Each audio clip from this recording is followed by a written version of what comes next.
महाराज ने कहा था टिंडे ठारे खुश रहो हरदयाल, ये अपना जहाँ पे हो ना वहीं खुश रहो, वहीं ये भक्ति करो, ये सहज मार्ग है। लेकिन कभी रैलियों के नाम पर, कभी प्रोग्रामों के नाम पर जो ये अंधाधुंध हो रही है, जो ये यार कितनी परेशानी होती होगी इतनी सर्दी के मौसम में। आप ये देखो, कोई बसों में आ रहा है, कोई कोई अपनी कार में आ रहा है, अरे भाई टिंडे टारे खुश रहो। और ये सहज मार्ग है, संत रामपाल जी महाराज ने ऐसा मार्ग आप लोगों को बताया है।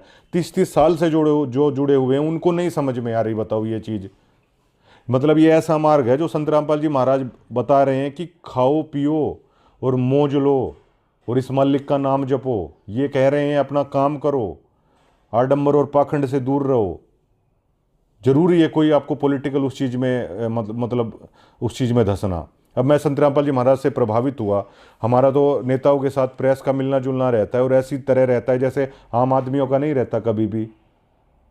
अब अगर संत रामपाल जी महाराज के वहाँ भी जाके अगर आपको इन्हीं रैलियों में जाना है तो भैया पहले ना आदमी ठीक है, लेकिन ये आपके मानसिक स्तर के साथ खेलते हैं कि नहीं ऐसे है, नहीं वैसे है, नहीं ऐसे नहीं वैसे है।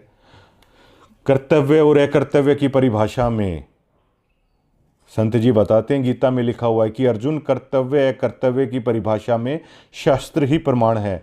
शास्त्र विधि को त्याग कर जो मनमाना आचरण करते हैं ना तो उन्हें कोई भक्ति प्राप्त होती है, ना कोई सिद्धि, ना कुछ भी प्राप्त नहीं होता। तो कर्तव्य और अकर्तव्य की परिभाषा में संत रामपाल जी महाराज के सत्संग ही प्रमाण है। कर्तव्य और अकर्तव्य की परिभाषा में ये सूक्ष्म ज्ञान, ये तत्व ज्ञान, ये अमर ग्रंथ साहिब ही प्रमाण है। इससे इतर होके अगर आप मनमाना आचरण करते हैं तो आपकी मर्यादा वो है नहीं, और ये संत रामपाल जी महाराज का आदेश भी नहीं है। तो ये ग्राउंड रिपोर्ट हमने आपको बताई है कि मतलब क्यों कंक्रीट सी चीज़ कौन सी हैं।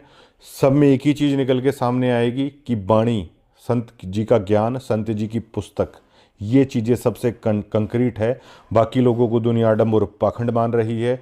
भगवान भगवान की रट जो आप लोगों ने लगा रखी है उसका आप गलत प्रभाव जा रहा है। सतगुरु पूर्ण ब्रह्म संत के रूप में ये समाज पूरी तरीके से एक्सेप्ट करने के लिए तैयार है, और गुरु गोविंद से बड़े ही हैं और बड़े ही